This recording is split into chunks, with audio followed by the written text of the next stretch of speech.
வாழ்க்கையில் ரெண்டு விஷயம் கரெக்டாக அமைஞ்சிருச்சுன்னா வாழ்க்கை வந்து செமையாக அமைஞ்சிரும். அந்த ரெண்டு விஷயம் ஒன்றும் இல்லை.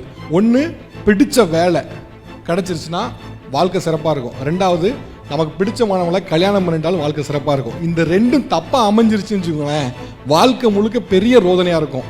தப்பான வேலையை சூஸ் பண்ணிட்டீங்க அப்படின்னா நீங்கள் வாழ்க்கை முழுக்க ஏண்டா வேலைக்கு போகிறோம் தலையில் அடிச்சுட்டு திங்கக்கிழமை வேலைக்கு போக இருக்கும். தப்பான ஆளை கல்யாணம் பண்ணிட்டீங்கன்னா ஏண்டா வீட்டுக்கு வரோம் தலை அடிக்கிற மாதிரி இருக்கும். ஸோ ரெண்டு விஷயம் ரொம்ப முக்கியம் வாழ்க்கையில். இதை மட்டும் தயவு செஞ்சு கரெக்டாக பண்ணிவிடுங்க. உங்களுக்கு ஒரு கோர்ஸ் பிடிச்சிருக்கு அப்படின்னா, உங்கள் அப்பா அம்மா ஒத்துக்கலை அப்படின்னா, தயவு செஞ்சு கையில் காலில் விழுந்தாவது அந்த கோர்ஸுக்கு போகாதீங்க. நீங்கள் பிடிச்ச கோர்ஸை சூஸ் பண்ணிக்கோங்க. பெற்றோர்களும் அதை புரிஞ்சுக்கோங்க. என்னோட பையனுக்கும் பொண்ணுக்கும் ஏன் இது பிடிச்சிருக்கு அப்படிங்கிறத கொஞ்சம் புரிஞ்சுக்க ட்ரை பண்ணுங்க. பொருளாதார சப்போர்ட் பண்ணுச்சுன்னா தயவு செஞ்சு உங்கள் பிள்ளைகள் என்ன நினைக்கிறாங்களோ அதை படிக்க வைங்க. ஏன்னா நீங்கள் பிடிக்காத ஒரு விஷயத்தை கொடுத்து அவன் வாழ்க்கை முழுக்க நான் ஏன்டா இந்த வேலைக்கு போகிறேன்னு திங்கக்கிழமை மண்டையில் அடிச்சுட்டு வேலைக்கு போகிறதுக்கு பதிலாக பிடிச்ச படிப்பை படித்து பிடிச்ச வேலைக்கு போயிட்டானா திங்கக்கிழமை சந்தோஷமாக வேலைக்கு போவான். உங்கள் பையன் உங்கள் பொண்ணு திங்கக்கிழமை மண்டையில் அடிச்சுட்டு வேலைக்கு போகணுமா அல்லது சந்தோஷமாக வேலைக்கு போகணுமாங்கிறது உங்களோட கையில் இருக்குது.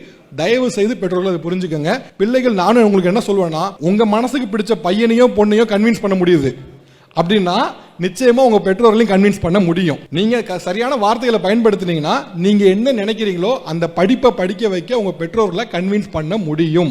அதை நீங்க முழுமையாக நம்புங்க. தப்பான இன்ட்ரெஸ்டே இல்லாத ஒரு படிப்பை படிச்சுட்டு ஏண்டா வேலைக்கு போறோன்னு தயவு செஞ்சு ஃபீல் பண்ற நிலைமைக்கு வந்துடாதீங்க. எனக்கு அந்த வகையில ரெண்டு வகையிலும் ஹாப்பி. நான் நினைச்ச வேலையை தான் பார்க்குறேன். நான் நினைச்ச பெண்ணை தான் திருமணம் பண்ணேன். அதனால வந்து ரெண்டு வகையில எனக்கு வந்து வாழ்க்கையில திருப்தியா தான் இருக்கேன். அந்த சந்தோஷம் நீங்களும் அடையணும் அப்படின்னு நினைக்கிறேன். ரைட். மீடியா, நீங்கள் மற்ற நிறுவனங்கள்லாம் எனக்கு மற்ற இண்டஸ்ட்ரீஸ்லாம் எப்படி இருக்குன்னு தெரியல. மீடியாவை பொறுத்த வரைக்கும் ஒரே ஒரு விஷயம், நீங்கள் வந்து மீடியாவுக்குள்ளே வந்தீங்கன்னா எல்லா விஷயத்திலும் காம்படேட் பண்ண வேண்டியிருக்கும். அதாவது நீங்கள் காம்படேட் பண்ணுற ஆள் யாராக இருப்பாங்கன்னா, உங்களை மாதிரியே மீடியா ஸ்டடீஸ் படித்தவங்களா இருக்க மாட்டாங்க. இன்ஜினியரிங் படித்தவங்களா இருப்பாங்க, MBA படித்தவங்களா இருப்பாங்க, BBA படித்தவங்களா இருப்பாங்க, BSc கம்ப்யூட்டர் சயின்ஸ் படித்தவங்களா இருப்பாங்க, BSc மேக்ஸ் படித்தவங்களா இருப்பாங்க. ஸோ அதனால் நீங்கள் காம்படேட் பண்ணக்கூடிய ஆள்னு பார்த்தீங்கன்னா உங்கள் செக்டாரில் எல்லா இண்டஸ்ட்ரியிலேருந்து இருப்பாங்க. இப்போயும் ஒன்றும் இல்லை, இங்கே இருக்க பசங்களில் யாரெல்லாம் மீடியா படிச்சிருக்கா, யாரெல்லாம் மீடியா இல்லாத மற்ற படிச்சிருக்காங்கன்னா மீடியா இல்லாதவங்க தான் கை தூக்குவாங்க. ஏன்னா மீடியா அல்லாதவர்கள் மீடியா மேலே இன்ட்ரெஸ்ட் கொண்டு மீடியாவுக்கு வந்தவர்கள் தான் ஜாஸ்தி. அதனால தான் உங்களுக்கு முன்னாலேயே சொன்னேன்.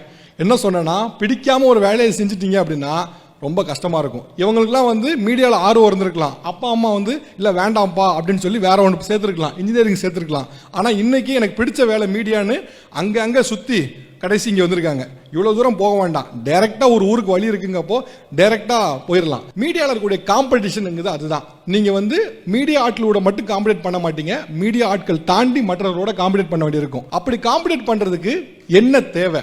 ரொம்ப முக்கியமானது என்ன அப்படின்னா, மற்ற இண்டஸ்ட்ரீஸ் பற்றி எனக்கு பெருசாக தெரியல.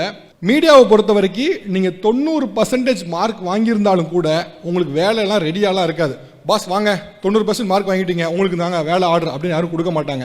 நீங்கள் 90% மார்க் வாங்கியிருந்தாலும் கூட நீங்கள் என்ன திறமை வச்சிருக்கீங்கிறத வச்சு தான் உங்களுக்கான வேலை உறுதி செய்யப்படும். நீங்கள் 90% மார்க் வச்சிருக்கேன், நான் 3 வருஷமும் வந்து 90% வச்சிருக்கேன், ஃபைனலாக இவ்வளோ வாங்கியிருக்கேன் அப்படின்னா கூட எந்த கம்பெனியும் உங்களுக்கு வேலைக்கு எடுக்க மாட்டாங்க. அப்ப என்ன தேவைன்னா, உங்களுக்கு தனிப்பட்ட ஒரு திறமை தேவை. உங்களுடைய தனித்துவம் ரொம்ப முக்கியம். மீடியா என்னைக்குமே என்ன எதிர்பார்க்கும்னா, ஒரு தனித்துவத்தையும் ஒரு திறமையும் தான் எதிர்பார்க்கும்.